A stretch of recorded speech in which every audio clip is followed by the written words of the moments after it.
კანონმდებლობის მიხედვით სულშინო პოლიტიკურმა პარტიამ მიიღო სახელმწიფო დაფინანსება, ამ პარლამენტს გადალახა 1%-იანი ბარიერი ავტოსარესით, მათ შორის იყო ის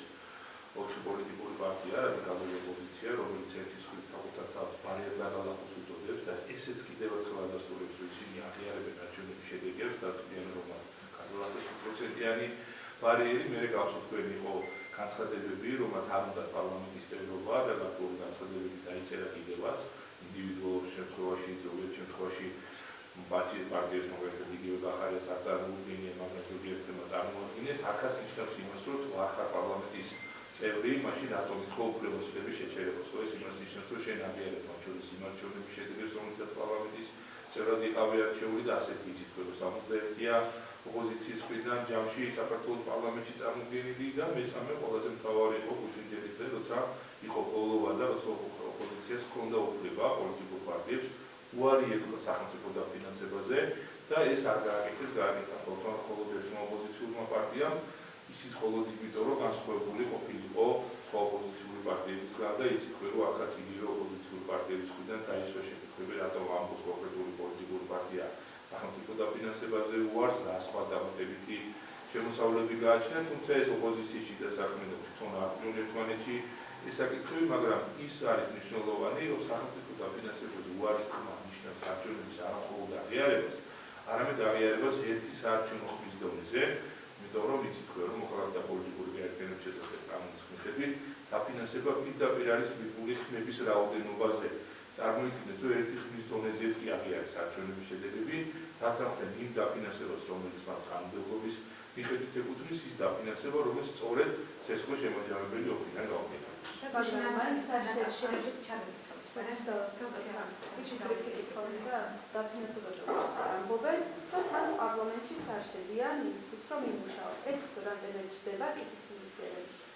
ნახეთ, თქვენ გაგახსოვთ 2020 წელს ასევე როგორც განვითარდა მოვლენები, თითქმის 7 წლის განმავლობაში ისინი პარლამენტში არ შემოსულან, თუმცა შემდგომ შემოვიდნენ და პირიქით ასევე იცით, რომ განასტური ხელფასი, ასე ვთქვათ, წინა თვეების ანაზღაურებაც კი მოითხოვეს და მაშინაც სახელმწიფოს მოუწია მათთვის იმ ხელფასების გადახდა. ახლაც იგივე შეიძლება ითქვას, რომ მათთვის ასე ვთქვათ, ხელფასების ნაწილში ყველა დეპუტატისთვის 25 ნოემბრიდან ასევე ეკუთვნით მათ ხელფასები, იმიტომ რომ მათი უფლებამოსილებაც ცალით იცით თქვენ პირველივე სხდომაზე, ნახოთ დაველოდოთ რა გადაწყვეტილებას მიიღებენ, მე დარწმუნებული ვარ, რომ ისე განვითარდება პროცესები საბოლოო ჯამში, რომ ალბათ გადაგვიგზო ოპოზიციას პარლამენტში ვიხილავთ, მაგრამ ეს კონკრეტული ოპოზიციონერების გარდა გუშინდელ გადაწყვეტილებაზე უარის ართქმა გულისხმობს თავად მთლიანად საარჩევნო სუბიექტის მიერ არჩევნების შედეგების აღიარებას. ის კი არა, რომ კონკრეტული დეპუტატი უარს ამბობს მანდატზე, ან არ ამბობს, იმიტომ რომ იცით, რომ ყველა დაწერილი არ აქვს. შეიძლება პარტიის ნაწილმა წარმოადგინა, ნაწილმა არა, ეს ინდივიდუალური საკითხია პარლამენტის წევრად გინდა თუ არა დარჩა. თუმცა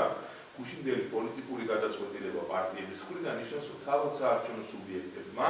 რომლებიც იყვნენ მონაწილეები პროცესის, აღიარეს არჩევნების შედეგები. ნამდვილად კეთილსინდისიერია მათი დამოკიდებულება უკვე დღეს ისევ ისაუბრონ გაყალბებულ არჩევნებზე, ან ისევ ხორონდობას აუცხადებენ არჩევნების შედეგებს, როცა სწორედ არჩევნების შედეგებიდან გამომდინარე აქვს დათვლილი ერთი ხმის დონეზეც კი სახელმწიფო დაფინანსება, ეს ალკე საკითხია. თუმცა თუ ოპოზიცია ჩათვლით საჭიროდ, რომ ნებისმიერ დროს შემოუერთდეს პარლამენტში და სამუშაო რეჟიმში შემოვიდეს, ჩვენ მხოლოდ გავიხარდება ჩვენ საკითხო დიალოგისთვის, დისკუსიისთვის, დებატებისთვის. იგივე 2020 წლში მიუხედავად იმისა, რომ ოპოზიცია შემოვიდა პარლამენტში, გახსოვთ, რომ ძირითადად მაინც ბოიკოტის რეჟიმში იყვნენ, იღებდნენ ხელფასებს, დადიოდნენ საზღვარგარეთ მივლინებებზე, ვერ მიასწრებდნენ აეროპორტში პირველები ისინი ვიდიოდნენ, ყველა მივლინებაში იყო საზღვარგარეთ, თუმცა არც ერთ კომიტეტზე და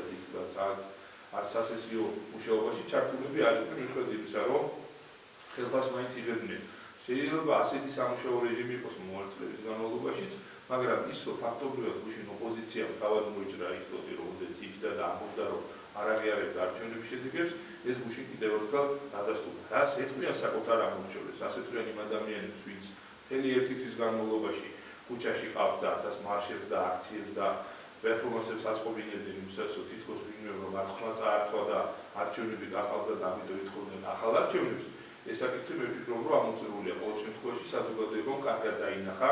რა არის მათთვის მნიშვნელოვანი, როგორ აღიარებენ ერთის მხრივ არჩევნებს, იღებენ დაფინანსებას, აღიარებენ საკუთარ თავს პარლამენტის წევრებად და მეორეს მხრივ ატყუებენ საზოგადოებას, რომ თითქოს არჩევნები გაყავდა და მათთვის ეს შედეგები არ ისმენოდა. როგორც ვიცი, ამ საკითხთან დაკავშირებით გუშინ ერთმანეთს დაუპირისპირდნენ ოპოზიციის პარტიების ლიდერები სოციალურ ქსელში და ის ის რომ ოპოზიცია რაღაცა საკითხებში არ არის ერთიანი ის გამოჩნდა, იქ ახალი პარტიის წევრებს იცით, რომ პარლამენტში განცხადებები არ დაუწერია დეპუტატის უფლებამოსილების მოხსნის თაობაზე, იგივე აქციებთან თუ იგივე პრეზიდენტის ძალით შენარჩუნებაზე 29 დეკემბრის მერე იცით, რომ პარტიებს განსხვავებული პოზიციები აქვს, ეს ჩანს კი ერთად, მათ შორის სოციალურ ქსელებში და გუშინდელი დღე კიდევ ერთი დღე იყო დასტური იმისა, რომ ის ერთიანობა, რომელთაც მათ უნდოდა თითქოს წარმოეჩინათ საზოგადოებაში, რომ კოალიციურ მთავრობა ჩამოაყალიბებდნენ, რაღაცა ერთიანი ხედვა ექნებოდა, ეს მითის გუშინ დაიწყო, იმიტომ რომ იგივე პარტიების დაფინანსებაზე როგორი დაპირისპირება გამოიწვია გუშინდელმა დღემ, როგორ დაუპირისპირდნენ ერთმანეთს ბრალდებები, მათ შორის თანხის აღებაში, ღალატში, მეორე მხრივ იგივე ხაზარაზე კითხულობს ბარამიასთან და როგორც ჩანს ეს კითხვები მანამდეც არსებობდა, რომ თუ სახელმწიფო დაფინანსებაზე ამბობ უარს მაშინ რა თანხებით აპირებს ჩაატარო იგივე თვითმმართველობის არჩევნები ან ზოგადად შეინახო პოლიტიკური ორგანიზაცია, ეს კრიზისი ოპოზიციაში, რა თქმა უნდა, კიდევ უფრო მეტად გაღრმავდება, დაპირისპირება, რადგან კიდევ გამოჩნდება ბევრი საკითხი, რომელზეც მათ ერთიანი პოზიცია ფიზიკურად არ დავერექნება, ეს შეიძლება რაღაცამ ჩათვალოს, რომ ნორმალურიც არის, მაგრამ მეორე მხრივ შენ ატყუებს საზოგადოებას, რომ ჩვენ 4 პარტია არჩევნებში რო გაგვემარჯვა კოალიცია ჩამოაყალიბებდით და მთავრობას ერთიანად მართავდით და ერთიანი ხედვა გვექნებოდა, როცა ასეთ ელემენტს საკითხებზე ერთად ხდებიან, უპირისპირდებიან ერთად, ღიად, საჯაროდ ეს პროცესი კიდევ უფრო გაღრმავდება, ეს კიდევ ერთხელ მიანიშნებს, რომ ამ ადამიანების ნდობა არ შეიძლება არც პარტიების და მით უმეტეს არც კოალიციურ რეჟიმში. როგორც იცით, სალომე ზურაბიშვილს 29 დეკემბერს ეწყვება ვადა. როგორ ხედავთ მოვლენების განვითარებას? ხო, სალომე ზურაბიშვილს თქვენ იცით, რომ ფაქტობრივად ერთი სამუშაო დღე აქვს დარჩენილი, ხვალიდან უკვე მას 20 საათზე ნაკლები იქნება, იმიტომ რომ 29 დეკემბერს 11 საათზე არის დანიშნული ინაუგურაცია და უკვე ამ მომენტიდან ის აღარ იქნება საქართველოს პრეზიდენტი, თუმცა ჩვენ ვიმედოვნით, რომ მას ეყოფა გონიერება და არ დაუჭერეს რადიკალური პოზიციის იმ ნაწილს, რომელსაც უნდა ვადაგასული პრეზიდენტი მაინც იხილოს პრეზიდენტის სასახლეში და რაღაცნაირად შეინარჩუნონ ეს ოთახი თუ ეს სასახლე თითქოს როგორც ლეგიტიმური ადგილი. თქვენ იცით, რომ მათ შორის ევროკავშირის ლიდერებმა არაერთმა განაცხადა, იგივე კაია კალასმა, იგივე რობერტა მეცოლამ, რომ 29 დეკემბრამდე ბევრი რამ შეიძლება შეიცვალოს, არაფერი ცნობილში არ შეიცვალა, თუმცა ეს თარიღი თავად მათ აქვს დასახელებული და ერთ-ერთ პოსტში გუშინ თავად სალომე ზურაბიშვილმა აღსანა, რომ მას აქვს ევროპელების ლიდერების იმედი 29 დეკემბრამდეც და მერე, რა თქმა უნდა, თავად სალომე ალბათ ყველაზე კარგად აცნობიერებს 29 დეკემბერი არის ის თარიღი, რომლის მერეც ის იქნება უკვე საქართველოს ყოფილი პრეზიდენტი. რამდენად აქვს აზრი ყოფილი პრეზიდენტისთვის რაღაცა ოთახში გამაგრდნენ, სასახლეში გამაგრდნენ, ფიზიკურად დაიცვან, როგორც ამას ოპოზიციის წევრები ურჩევენ, მე არ ვიცი, დარწმუნებული ვარ, რომ მათ ეყოფა გონიერება, კარგია რომ ალბათ სალომე ხელსააკაშვილის ინაუგურაციის დღეს გაქცევას არაპირებს და დარჩება საქართველოში, ეს მნიშვნელოვანია, რა თქმა უნდა, ჩვენი ქვეყნისთვისაც მათ შორის დარჩება ქვეყანაში გააგრძელებს უფრო თამამად პოლიტიკურ საქმიანობას, იმიტომ რომ თუ რამეში უშლიდა ფორმალურად მაინც ხელს რადიკალურ ოპოზიციასთან თანამშრომლობაში სალომე ზურაბიშვილის ისტორიის პრეზიდენტის პოსტი იყო და ესეც პარლამენტისთვის აღარ იქნება შემოფერხებელი ფაქტორი, მაგრამ რა თქმა უნდა, სალომე ზურაბიშვილისგანაც, სამწუხაროდ და ყველაზე მთავარი რადიკალური ოპოზიციისგანაც ყველაფერი არის მოსალოდნელი. დაველოდოთ, როგორ განვითარდება მოვლენები და იმის მერე, რა თქმა უნდა, დაველოდოთ, როგორ იმოქმედებს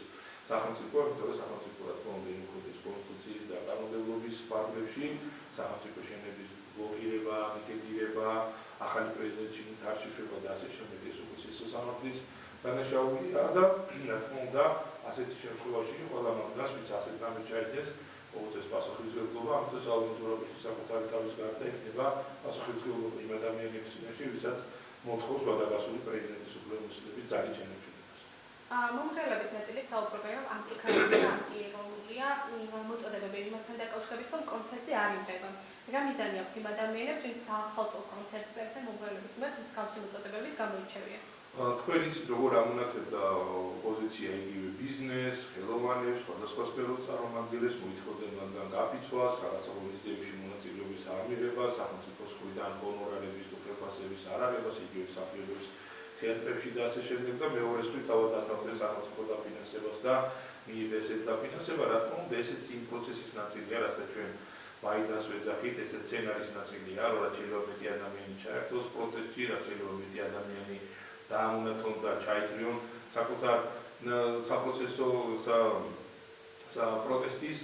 ფორმებში და ყველაზე მთავარი ის ადამიანები, ვინც მათგან განსხვავებული აზრი გააჩნია და განსხვავებული პოზიცია მაქსიმალურად დააბრუნებონ. თქვენ გახსოვთ, რომ 26 მაისს, როცა მართლასისხლით იყო მოწყული რუსთაველი, გადაარიცხეს და იქ იმღერეს და იცეკვეს ზოგიერთმა ასამბლეებმა და მონღოლებმა და ახლა აღმოჩნდა, რომ წინა ახალ თუმე აღარ ეცეკვება და აღარ ეღუება. რა არის ამის მიზეზი? გარდა იმისა, რომ მათაც ისეთივე პოლიტიკური ინტერესი ამოძრავებს, როგორც ოპოზიციურ პარტიებს, როგორც შეიძლება ახალწესულობასაც მთელი მსოფლიო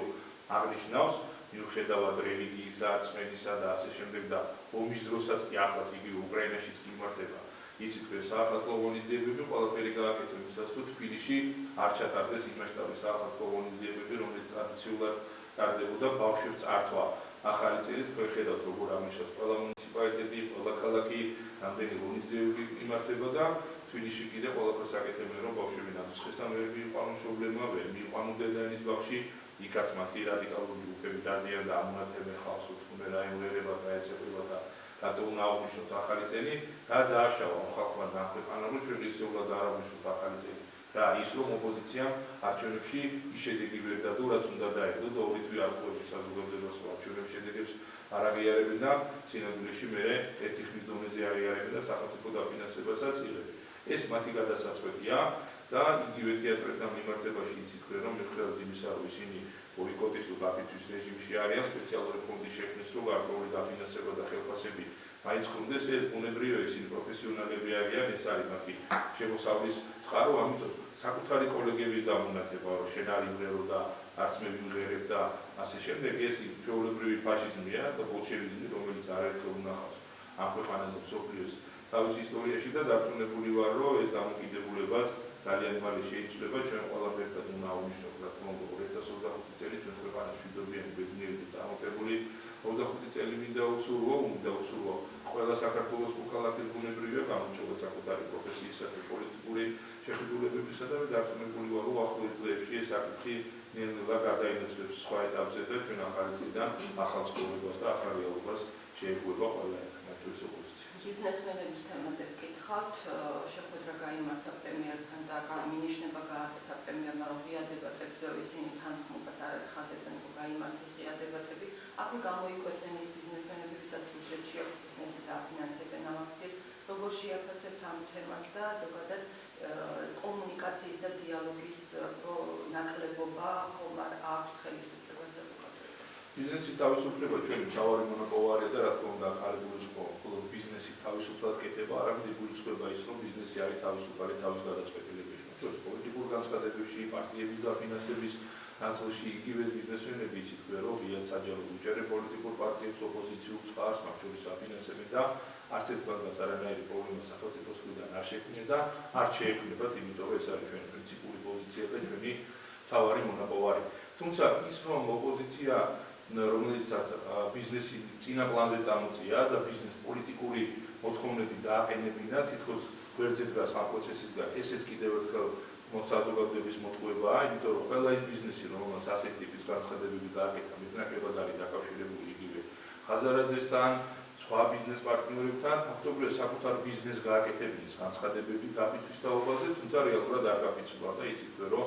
აგზელებენ ბიზნეს საქმიანობას და რა თქმა უნდა ეს ძალიან კარგია. მაგრამ ის რომ ისინი აღარ თანხმდებიან პრემიერ-მინისტრთან დახურვის შეხვედრის შემდგომ, რაიმე ღია ფორმატ, სადაც მათ შორის ბიზნესთან დამოკიდებულებაზე, ზოგადად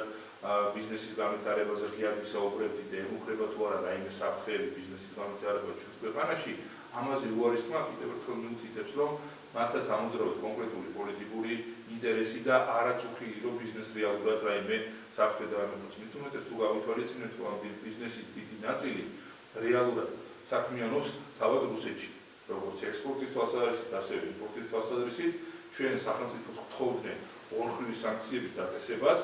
და თავისთავად ეს იმას ნიშნავდა, რომ ისინი ბიზნესს ვერ აწარმოებდნენ რუსეთში და მეორეს მხრივ ამ ყველაფერს აგრძელებდნენ. თუ ვინმეს უნდა რომ რუსეთს სანქციები დაუწესოს, შეუძლია საკუთარი პროდუქცია ან აღარ გაიტანოს რუსეთში, ან რუსეთიდან რაღაცა პროდუქცია აღარ შემოიტანოს და ამით გამოხატონ, ასე ვთქვათ, რაიმე სახის პროტესტი. თუმცა როცა შენ რუსეთში აგრძელებ ვაჭრობს, იგი რომ ეთქოს კოკა-კოლასთან მიმართებაში ნაბეღლავი და ბევრი სხვა რას კიდევ მეორე ძალიან კარგია. ბიზნესმა უნდა აწარმოოს ბიზნესი ყველა მიმართულებით, გადაიხადოს გადასახადი, დაასახოს ბევრი ადამიანი, ეს არის ძალიან მნიშვნელოვანი ავტოზარისით, მაგრამ რუსეთთან მიმართებაში ვაჭრობდე და მემაბრალები რუსეთობას, რომელსაც არანაირი შეხება რუსეთთან, არც პოლიტიკური, არც ეკონომიკური არ გაგვაჩნია, უბრალოდ თვალთმოხცობაა და საზოგადოების კიდევ ერთხელ მოტყუება. რასაც ჩვენ არაერთხელ ვსაუბრობდით და მიუხედავად იმისა, რომ ეს თავად ბიზნესმა განაცხადა, თავად მათ დაადეკლარირეს, როგორია ექსპორტი, იმპორტი, რა მიმართულებით საქმიანობენ, დღეს დაიწყეს საუბარი, რომ ბიზნესი სხვა რამეა და პოლიტიკა სხვა რამეა. ამაზე საუბრობთ, ჩვენ რომ ბიზნესმა ბიზნესი უნდა აკეთოს და თავის საქმე რა თქმა უნდა ბიზნესად შესაძლოა პოლიტიკური პოზიცია ჰქონდეს, მაგრამ ბიზნესმა უნდა აკეთოს ბიზნესი, პოლიტიკოსებმა უნდა ვაკეთოთ პოლიტიკა და თუ ვინმე სურდა ოპოზიციას რაიმე პოლიტიკური განცხადებების გაკეთება, ახალგაზრდებს, ბავშვებს, სკოლის მოსწავლეებს და ბაღის ახსარდებს კი არ უნდა მოეფაროს და მეორეს მხრივ ბიზნესს და თქვას, რომ აი 230,000 ბიზნეს სუბიექტია ქვეყანაში წარმოიდგინეთ და მხოლოდ 1%-მა დაახლოებით 2300-მდე არის თითქმის ის ბიზნესის განცხადებებიც ასეთ წერილს შეუერთდა და ოღონდ ამ 2300-დანაც არც ერთი წამი საკუთარი ბიზნესი არ გაუჩერებია და დიახ არც უნდა გააჩერო. მაგრამ შენ ერთის მხრივ ისევე როგორც ოპოზიციური პოლიტიკური პარტიები ატყუებენ საზოგადოებას, რომ არჩევნების შედეგებს არ აღიარებენ და ახლოს დაფინანსებას იღებენ სწორედ შედეგებიდან გამომდინარე. იგივე არის ბიზნესთან მიმართებაში. აპროტესტებდეთ თითქოს რუსეთისკენ მიდის სახელმწიფო და არ გინდა რუსეთი და ახლოს აღმოჩნდება, რომ რუსეთთან აკეთებს ყველაზე დიდი სავაჭრო ბრუნვა. ამიტომ ეს სიმართლე საზოგადოებამ ბუნებრივია უნდა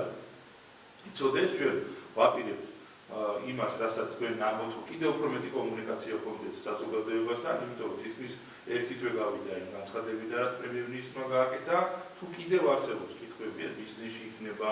საზოგადოების სხვადასხვა სფეროში იქნება, ჩვენ მზად ვართ არ მხოლოდ პრესკონფერენციით და მადლობა ბედიას იმისას, რომ გვაქვს საშუალება ვესაუბროთ ჩვენს მოქალაქეებს, მათ შორის ნებისმიერ ფორმატში ეს დებატები იქნება, თუ დისკუსია იქნება, თუ რაიმე სხვა არაფერ პარლამენტის გარეთაც, ჩვენ მზად ვართ საზოგადოების ყველა ფენას და საიმისოდ, რომ ყველა კითხვას თუ იმეს აწუხებს, განსაკუთრებით ახალგაზრდებს იგივე განათლების მიმართულებით, დიპლომებთან დაკავშირებით გაავრცელეს ასევე ძალიან დიდი ტყუილი, იცით თქვენ და გასვლის პროგრამებთან და ასე შემდეგ, ყველა სფეროს წარმომადგენლებს ჩვენ მზად ვართ დებატებისთვის, რატომ? იმიტომ რომ ჩვენ ვართ მართალი და მთავარი ჩვენ ვემსახურებით ჩვენს ქვეყანას, ვატარებთ ჩვენი ქვეყნის და ჩვენი ხალხის ინტერესებს. როგორ ელოდებით ხვალმოვლენების განვითარებას, ალბათ გავხმობთ, რომ გარკვეული დაძაბულობა იქნება ამ პრეზიდენტის თემასთან დაკავშირებით და ინაუგურაცია პარლამენტში გადაწყდა. პარლამენტს ასწავლეს ჩატარდება ინაუგურაცია, იცით თქვენ ესეც ერთგვარი ტრადიცია, მათ შორის ევროპულ სახელმწიფოებში, სწორედ იმის გამო, რომ პრეზიდენტის ფუნქცია კონსტიტუციურად არის მინიმალური, თვალსაზრისით რომ ჩვენ საპარლამენტო რესპუბლიკა ვართ, სწორედ ამ არჩევნებში ჩვენ საბოლოოდ გადავედით საპარლამენტო მოდელზე და ასეთი მოდელი აღარ საჭიროებს პირდაპირ წესი პრეზიდენტის არჩევა, შესაბამისად იქნება ისეთი